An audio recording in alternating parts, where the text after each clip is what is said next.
Kasi first nga ito ever sa ating bansa eh. So, kung ano po yung lumalabas na dapat sana kampante yung ating voter, iba kasi. So, hindi rin natin masisisi ng mga taong katulad natin na magbusisi kasi. Kasi voting process ito, sacrosanct, sacred ito eh. Ito nga lang ang ating power to choose.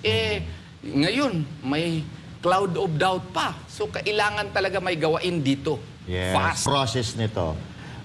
May guidelines sila, katulad ng sinabi mo kanina, na ikukulong yung maglalabas online ng kanilang mga vote results, no?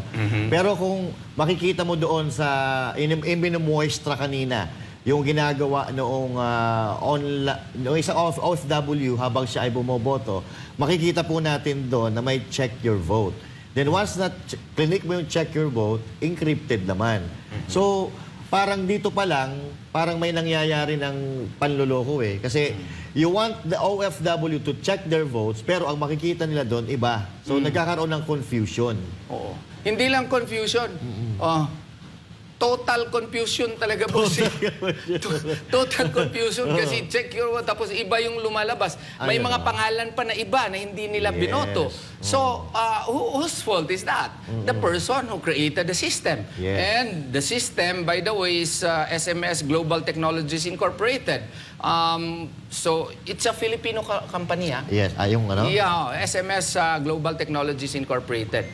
Yan yung nabigyan ng kontrata po dyan, which is a private provider po, private. It has a very good, solid background kasi 1995 pa sila on SMS provision, yung short message services, no? Pero objectively also, wala pa po yung experience po on online voting, no? As to kasi first nga ito ever sa ating bansa eh. So, kung ano po yung lumalabas na dapat sana kampante yung ating voter, iba kasi. So, hindi rin natin masisisi ng mga taong katulad natin na magbusisi kasi. Kasi voting process ito, sacrosanct, sacred ito eh. Ito nga lang ang ating power to choose. Ngayon, may cloud of doubt pa. So, kailangan talaga may gawain dito. Fast.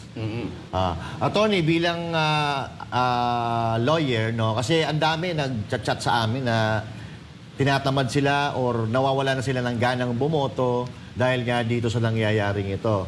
So, yung pinaka-payo ng isang abogado para dito sa mga nagdadalawang isip nating mga kababayan, ayaw nang bumoto. Marami sila eh. Mga kababayan, bansa po itong pinag-uusapan natin.